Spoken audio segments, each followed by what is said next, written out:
J'aime Saint-Leu. Élection municipale 2026.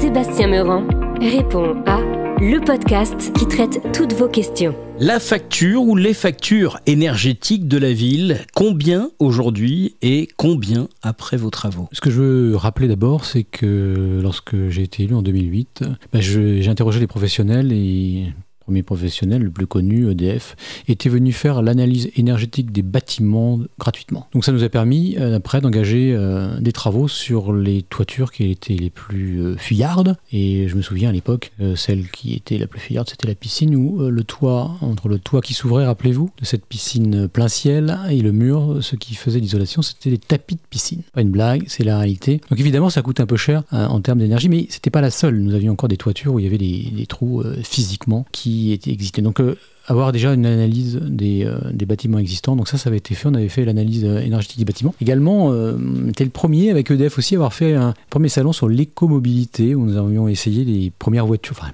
peut-être pas les premières voitures électriques, mais déjà c'était peu répandu.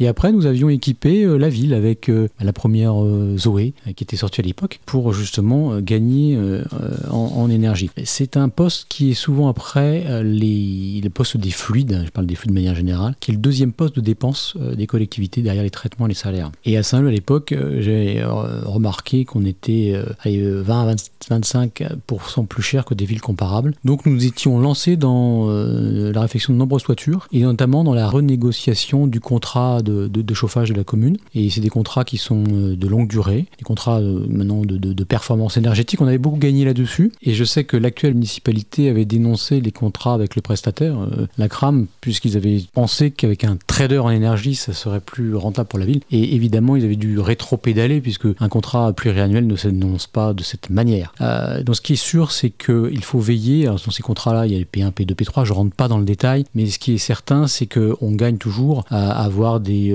chaufferies qui sont modernes, on gagne toujours à isoler les bâtiments et que les investissements d'aujourd'hui sont les économies de demain et que malheureusement le prix de l'énergie en France est de plus en plus cher et nous sommes au mois d'août. Malheureusement, l'État a décidé de faire augmenter la TVA de 5% sur les contrats d'électricité à 20%. Regardez vos factures, vous verrez. Et qu'on peut assurément prévoir une augmentation des prix de l'énergie à moyen terme en France. Donc ce qui est nécessaire, c'est évidemment de faire des économies, donc d'avoir des bâtiments les mieux isolés possibles, d'avoir des contrôles d'accès qui soient performants et un contrôle des températures à distance.